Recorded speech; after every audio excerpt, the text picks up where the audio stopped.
दोस्तों, भारत रत्न प्राप्त स्वर कोकिला लता मंगेशकर अब इस दुनिया को अलविदा कह दिया है। आज हम आपको लता जी के पूरे जीवन के सफर के बारे में बताएंगे। दोस्तों, अभी तक आपने हमारे चैनल को सब्सक्राइब नहीं किया हो तो सब्सक्राइब जरूर कर दीजिए। दोस्तों, आपका ज्यादा समय न लेते हुए वीडियो की शुरुआत करते हैं। दोस्तों, लता जी का जन्म मध्य प्रदेश के इंदौर में 28 सितम्बर 1929 को हुआ। दोस्तों, लता जी के पिताजी का नाम दीनानाथ और माँ का नाम सेवंती था। दोस्तों, आपको बता दें कि लता जी के पिताजी दीनानाथ गायक थे। दोस्तों, 5 साल की उम्र तक लता अपने पिता के सामने गाना गाने से बचती थी।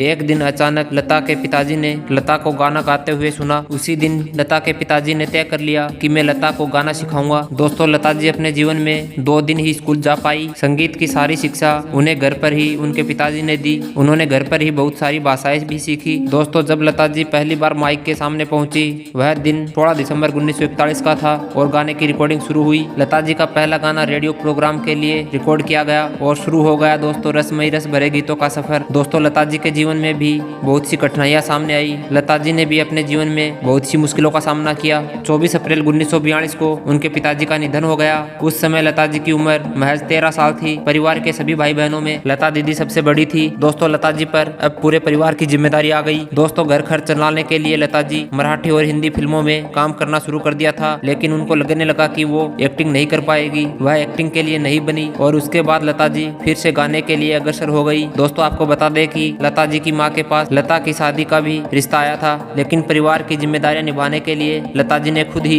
इस रिश्ते के लिए मना कर दिया। दोस्तों, लता जी का कहना था कि मैं शादी कर लेती तो मुझे अपनी सारी जिम्मेदारियां छोड़कर दूसरे घर जाना पड़ता, इसलिए मैंने शादी करने से मना कर दिया। दोस्तों, आपको बता दें कि लता जी को पहली बार बॉलीवुड में गाना गाने के लिए 25 रुपए मिले थे। इन 25 रुपयों से ही गाने की पहली कमाई शुरू हुई। दोस्तों, आपको सुनकर हैरानी होगी कि उस समय के सफल फिल्म निर्माता मुखर्जी ने लता जी की आवाज को लेकर कहा कि उनकी आवाज बहुत पतली है। उसके बाद लता जी को पहला ब्रेक मास्टर जी गुलाम हैदर ने दिया। दोस्तों, फिल्म मजबूर में सॉन्ग अंग्रेजी छोरा चला गया में लता जी ने मुकेश के साथ गाया। दोस्तों, लता जी म्यूजिक में आने का श्रेय मास्टर गुलाम हैदर को ही देती है। दोस्तों, लता जी कहती थी, मास्टर गुलाम हैदर जी मुझसे कहते थे कि गाने के बोल को समझो, उर्दू और हिंदी सीखो और तुम जब भी गाना गाओ उसे फील करके गाओ। दोस्तों, लता जी कहती है, अनिल विश्वास ने मुझे सिखाया कि गाना रिकॉर्ड करते समय सांस कैसे लेते हैं और सांस कैसे छोड़ते हैं। दोस्तों, मिस इंडिया फिल्म के गाने की रिकॉर्डिंग के सिलसिले में एस.डी. बर्मन साहब और लता जी के बीच झगड़ा हो गया था। बर्मन साहब के मुताबिक ही लता जी गाने की रिकॉर्डिंग करके घर आ गई, लेकिन बाद में लता जी को बताया गया कि गाने का ट्रैक अच्छा नहीं रहा है तो उन्हें फिर आकर गाना रिकॉर्ड करना पड़ेगा। लेकिन लता जी के पास 1 हफ्ते तक डेट फिक्स थे और उसके बाद उन्होंने उन्हें मना कर दिया। फिर लता जी को बर्मन साहब ने कहा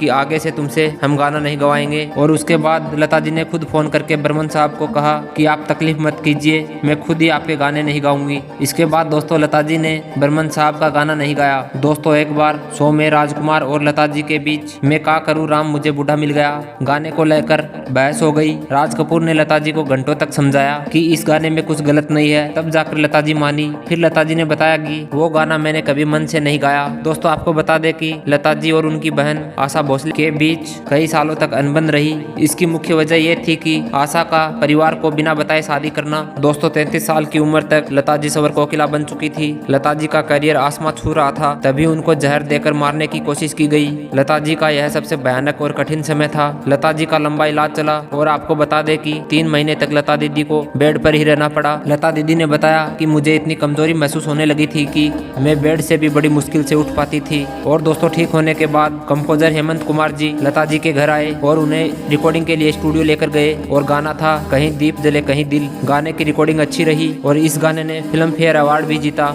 दोस्तों, जहर किसने दिया ये बात भी लता जी को पता चल गई थी, लेकिन लता जी ने उस इंसान के खिलाफ कोई एक्शन नहीं लिया और इसी दौरान ये अफवाह भी उड़ी कि लता जी अब कभी गाना नहीं गा पाएगी। लता जी इसे खारिज करते हुए कहती है कि मैंने कभी अपनी आवाज नहीं खोई। दोस्तों, लता जी को कपड़ों का ज्यादा शौक नहीं था, वो साधारण कपड़े ही पहनती थी, लेकिन लता जी को गाड़ियों का शौक जरूर था। करियर की शुरुआत में ही लता जी ने पहली कार 8,000 रुपए में खरीदी थी और कामयाब होने के बाद लता जी ने मर्सिडीज भी खरीदी। आपको बता दें कि वीर जारा फिल्म की कामयाबी के बाद फिल्म निर्माता यश चोपड़ा ने उन्हें मर्सिडीज गाड़ी गिफ्ट की। दोस्तों, आपको बता दें कि पहले गाने से 25 रुपए पाने वाली लता आज 370 करोड़ रुपए की संपत्ति की मालकिन है। लता जी का आलीशान घर मुंबई के पेडर रोड पर प्रभा कुंज है। और दोस्तों, आपको बता दें कि लता जी अपने गाए हुए गानों की रॉयल्टी से हर महीने 40 लाख रुपए कमाती है और साल के 6 करोड़ रुपए कमाती है। दोस्तों, आपको बता दें कि लता जी ने बादल, झांझर, कंचनगंगा जैसी फिल्में भी प्रोड्यूस की की दोस्तों सेलिब्रिटी एडवर्टाइज से करोड़ों रुपए की कमाई करते हैं, लेकिन लता जी ने सिर्फ अपनी जिंदगी में एक ही ऐड किया। दोस्तों आपको बता दें कि 92 साल की लता जी 36 भाषाओं में 50,000 गाने गाए और एक ऐतिहासिक रिकॉर्ड बना डाला। करीब 1000 से ज्यादा फिल्मों में उन्होंने अपनी आवाज दी, लेकिन अब लता जी हमेशा के लिए अमर हो गई। दोस्तों लता जी की पूरे जीवन की कहानी आपको कैसी लगी हमें कमेंट करके जरूर बताइए, और अभी तक आपने हमारे चैनल को सब्सक्राइब नहीं किया तो सब्सक्राइब जरूर कर दीजिए ताकि हमारा आने वाला नया वीडियो आप तक सबसे पहले पहुंच सके।